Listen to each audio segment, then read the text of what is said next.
방산주가 지금도 올라가고 있는지 먼저 좀 확인을 해볼게요. 현대로템의 주가는 현재 0.61%, 장중에도 신고가 경신하고 나서 좀 상승폭이 둔화되긴 했지만 여전히 강세고요. 한화 에어로스페이스의 주가도 다시 한번 1.67% 상승으로 돌아섰습니다. 왜 이 두 종목만 꼽았냐? 이 두 종목은 최근의 흐름도 좋았고요. 그리고 오늘 또 새로운 이슈까지 같이 엮여 있어서 하나씩 좀 확인해 보고 싶습니다.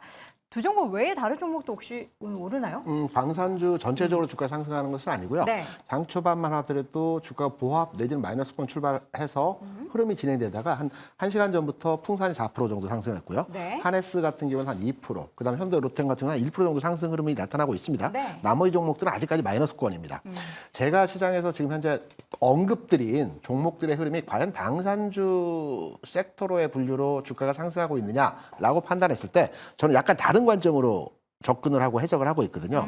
풍산 같은 경우는 최근 전력기기 관련주들이 주가가 좋지 않습니까? 네. 오늘 같은 경우도 HD 현대 일렉트로닉 같은 경우에는 주가 흐름에서 여전히 플러스권에서 움직임이 나타나고 있어요. 여기에 연동된 흐름이라고 판단되고 있고요. 현대 로템 같은 경우에는 어제 주가 탄력이 굉장히 눈에 띄는 모습이었어요. 네. 오늘 같은 경우에는 보합에서 왔다 갔다 하지만 어제 현대로템이 주가 움직인 것은 미국의 노후 전력 시설에 대한 그 교체와 그 미국의 SOC 투자에 대한 건설기기 업종에 어제 주가 강했거든요. 두산 바켓이라든가 네. 또는 현대 인프라코어라든가 현대 건설기기 같은 종목들은 어제 주가가 좋았습니다. 그리고 네. 오늘은 일부 보합권에서 흔들림의 조정이 나타나는 형태이거든요.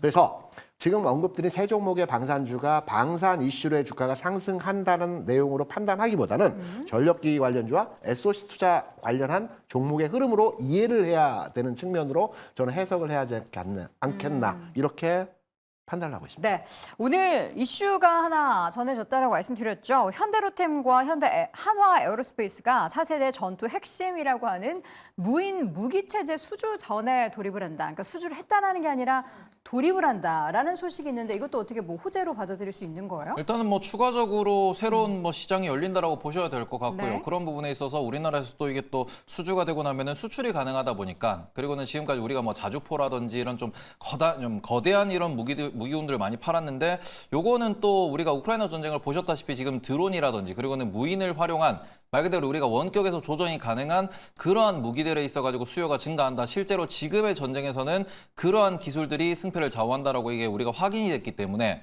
거기에서 좀 더 이게 이번 방사청에서 나온 요런 뭐 공시 이러한 뭔가 경쟁 입찰이 좀 더 주목을 받고 있다라고 보실 수 있을 것 같고요.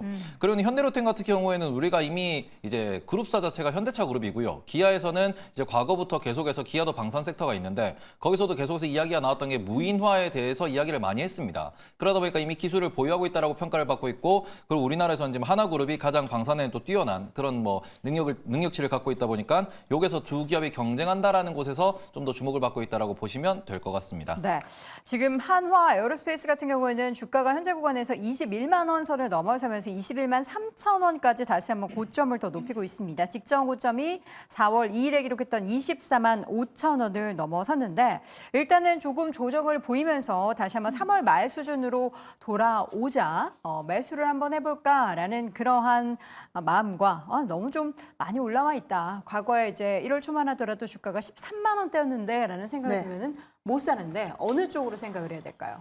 일단은 상승 여력이 얼마나 남아있는지에 대한 그렇죠. 부분 확인해야겠죠. 하나에로스페이스 같은 경우에는 오히려 그 방산 산업 쪽에 대한 집중도를 높이기 위해서 인적 분할이 있었는데 인적 분할 전후로 해서 오히려 주가는 좀 빠졌어요.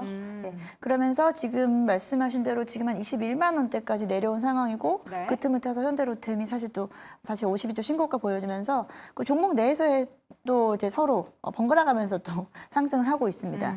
그럼 하나 에어로스페이스 말씀하신 대로 주가에 대한 부담감으로 인해서 보유자만 가져갈 수 있는 영역이었는데 지금 살짝 빠졌다 보니 다시 재매수 구간인가라고 좀 보는 상황에서 증권가의 목표가는 한 25만 원, 26만 원 선이거든요. 그럼 앞으로 상승 여력이 그렇게 많네요. 크지는 않다라는 부분이에요. 그래서 네. 저는 조금 더 지켜볼 수 있는 구간이지 않나라고 좀 생각을 하고 있고요.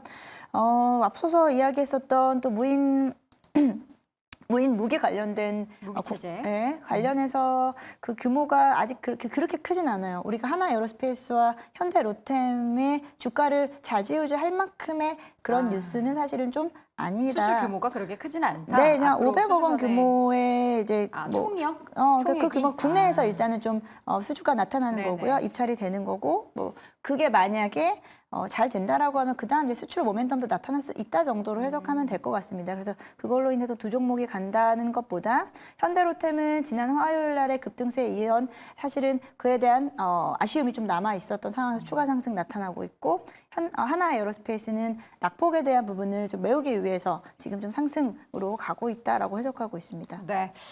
방산업종 하반기까지 뭔가 상승 모멘텀을 가진 기업들은 대부분 김장일 교수님 네. 대형주 위주겠죠? 그렇죠. 근데 아까 좀 전에 연 교수님 말씀하신 것처럼 약간 아규가 있죠. 그 인적 분할하면서 뭐 이렇게 해양 산업 이렇게 인수한 것도 있고 거기에 대한 평가도 좀 다르기도 하고 논쟁의 여지가 좀 있다. 그리고 있는데 롯데하고 에어로스페이스 다 업사이드가 아직은 있어 보이긴 합니다만은 그 어차피 전쟁 이슈에 대한 모멘텀이 만약에 둔화되면은 가장 먼저 빠질 소지도 없지 않아 있기 때문에 현 수준에서의 추가적인 매수보다는 갖고 있는 분들이 언제 매도를 하느냐 저는 그런 관점을 접근하는 게 맞다고 보고요. 네. 장기적으로 보신다면은 뭐 비중이 이 시가총액에 대비했을 때 이걸 뭐 언더하거나 그럴 필요는 없다고 보여지거든요. 다시 또 더 좋은 매수 기회가 올 수도 있다고 보여져서 제가 봤을 때는 그냥 갖고 계신 분들의 영역 정도로 현재는 그렇게 바라보고 있습니다. 네.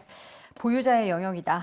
하나 시스템 하나 더 보도록 하겠습니다. 지금 증권가에서는 목표 주가를 최근에 한화 시스템은 상향 조정을 했습니다. 오늘 주가 한번 볼까요? 하나 시스템 현재 주가는 1.52%. 오늘은 좀 다른 종목 대비해서는 쉬어가고 있는데 하나 에어로스페이스에서 인적 분할을 하면서 방산을 어떻게 온전히 가져가는 건가요?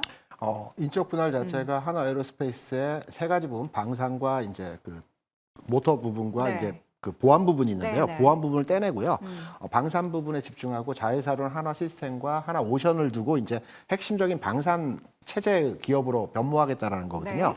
하나 시스템에 대해서 증권가에서 우호적인 발표에 레포트들이 많이 나오고 있습니다. 하나 시스템 같은 경우는 기본적으로 우리가 이제 방산 쪽에서 정밀 타격이나 레이더나 이런 솔루션을 제공하는 회사이거든요. 네. 그래서 하나 에어로스페이스가 추진하는 어떤 그 방산 그 기기에 대한 필수 불가분적으로 같이 가야 되는 회사입니다. 그래서 그 증권가에서 긍정적인 레포트가 나오고 있는데 저는 하네스 같은 경우는 이번에 인적 분할 이후에 선택과 집중이 되어진 상태에서의 기업으로 변모했을 때 진입을 해볼 만한 그 흐름이라고 판단되고 있고요. 지금은 기간이나 가격이나 좀 더 흐름에 있어서 좀 더 지켜봐야 되는 구간이 아닌가 이렇게 판단하고 있죠. 알겠습니다. 방산주에 대한 이야기 오늘도 상대적으로 강한 상승을 보여서 강한 상승이라고 하니까 또 엄청 급등하는 걸로 오해할 수도 있으니까 상대적으로 소폭 올라서 좀 한번 다뤄봤는데요. 오늘 지금 현재 구간에서는 방산주도 좀 올라오고 있지만 반도체도 대형주도 그렇고요. 중소형주도 상승폭 더 키워가면서 낙폭 줄여가고 있다는 부분 다시 한번 체크해 드립니다. 한 줄평 내용으로 정리해 보시죠. 김장일 고수는 고점 신호도 유의하자. 김대중 고수 지금은 기간 조정 과정이다. 염정 고수는 모멘텀 실적 다 가졌다. 조정 시 매수. 테이버 고수는 이슈가 쌓인다. 가격은 부담스럽다라고 의견을 남겼습니다. 자, 오늘 짱탑5 마지막 1위 주제부터 확인해 보시죠.